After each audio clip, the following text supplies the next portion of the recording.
ప్రపంచం ఇంకా మేల్కొనకముందే కొన్ని ఆలయాలు మాత్రం భక్తితో ఊపిరి తీసుకుంటూనే ఉంటాయి.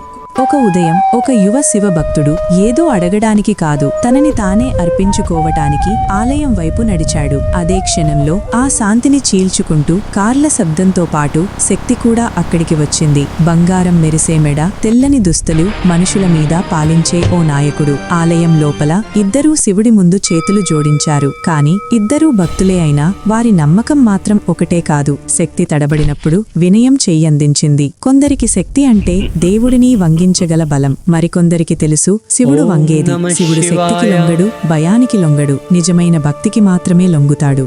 శివుడి ముందే ఇద్దరూ కూర్చున్నారు. కాని ఇద్దరూ భక్తులే అయినా వారి మనసుల్లో నడుస్తున్న ప్రార్థనలు మాత్రం వేరు. ఒకడు కళ్ళు మూసుకుని శివుణ్ణి ఇలా అడుగుతున్నాడు, నా కుర్చీ నిలబడాలి, నా శక్తి పెరగాలి. మరోడు మాత్రం ఏమీ అడగలేదు. అడగకుండా ఉండటమే అతని భక్తి. అప్పుడతను మెల్లగా అన్నాడు, శివుడు కుర్చీలకు కాపలాదారు కాదు, అహంకారాన్ని కూల్చే శక్తి. అది విన్న నాయకుడు చిరాకు పడ్డాడు. నువ్వు చిన్నవాడివి, ఈ ప్రపంచం ఎలా నడుస్తుందో నీకు తెలియదు. అప్పుడు ఆ శివభక్తుడు శివలింగం వైపు చూసి మెల్లగా అన్నాడు, ఈ ప్రపంచమే శివుణ్ణి అర్థం చేసుకోవడం నర్చిపోయింది. ఆ నాయకుడు గర్వంగా నిలబడ్డాడు. తన మాటల్లోనే శక్తి ఉంది అన్నట్టు. శివుడు భస్మం వేసుకుంటాడు అని, విషం పట్టుకున్నాడు కాబట్టి విధ్వంసమే అతని శక్తి అన్నాడు. అదే శక్తితోనే తాను పాలిస్తున్నానని చెప్పాడు. ఆ మాటలు విన్న శివభక్తుడు మౌనంగా విన్నాడు. కోపం లేదు, కేవలం ఓ బాధ మాత్రమే. మెల్లగా అతనన్నాడు, శివుడు విషం తాగింది పాలించడానికి కాదు, ఈ ప్రపంచాన్ని కాపాడడానికి.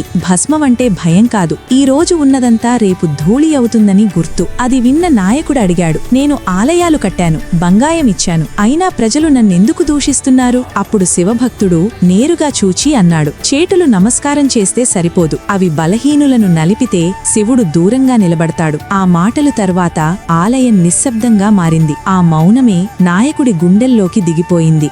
ఆ క్షణంలో ఆలయం ఒక్కసారిగా భారంగా మారిపోయింది. బయట ఆకాశం గర్జించింది. లోపల దీపాలు తడబడినట్టు వెలిగాయి.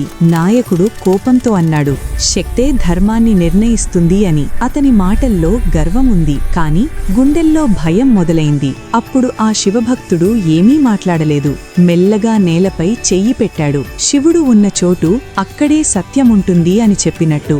అదే క్షణంలో శివలింగం దగ్గర ఏదో మారింది. ఎక్కడి నుంచో భస్మం పడింది. మాటలు ఆగిపోయాయి. శబ్దం లేదు, ఆకారం లేదు, కాని ఆ సన్నిధి మాత్రం నిండిపోయింది. నాయకుడు ఒక అడుగు వెనక్కి వేశాడు. మొదటిసారి తన శక్తి చిన్నగా అనిపించింది. ఆ క్షణంలో అతని మెడలో ఉన్న బంగారం మెల్లగా జారి కింద పడింది. ఆ శబ్దం పెద్దగా లేదు, కాని ఆ శబ్దం అతని గుండెల్లో మాత్రం బాగా మోగింది. అతను అక్కడే మోకాళ్లపై కూర్చున్నాడు.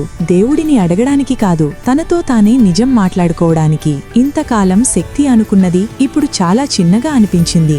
గర్వంగా మోసుకున్నదే ఇప్పుడు భారంగా మారింది. ఆ శివభక్తుడు చూస్తూనే ఉన్నాడు. మాట చెప్పలేదు, గెలిచానన్న చూపు లేదు. చేతుడు జోడించాడు, అంతే. ఆలయం మెల్లగా మౌనమైంది. ఆ మౌనంలోనే ఏదో మాట్లాడినట్టు అనిపించింది. శివుడు శక్తిని అడగడు, గర్వాన్ని వదిలించేస్తాడు.